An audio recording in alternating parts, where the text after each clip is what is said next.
Pushpa సిరీస్తో pan India స్టార్గా ఎదిగిన icon star Allu Arjun సినిమాలతో కాకుండా ఈసారి వ్యక్తిగత నిర్ణయంతో వార్తల్లో నిలిచారు.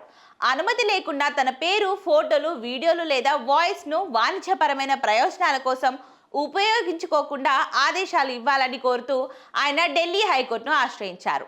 తన పర్సనాలిటీ రైట్స్ రక్షణ కోసం ఆయన దాఖలు చేసిన ఈ సివిల్ సూట్ ఇప్పుడు చిత్ర పరిశ్రమలో హాట్ టాపిక్గా మారింది.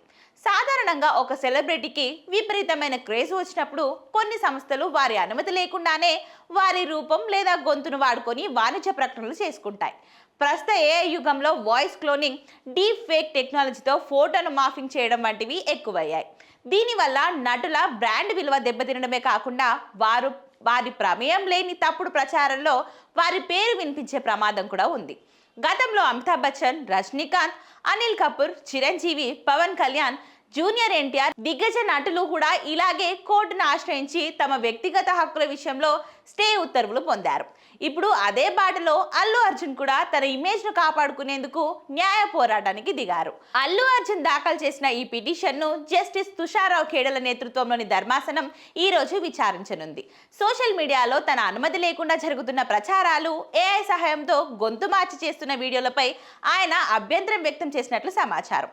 ఈ పిటిషన్ పై కోర్టు ఇచ్చే తీర్పు అల్లు అర్జున్ బ్రాండ్ ఇమేజ్ కు అత్యంత కీలకం కానుంది.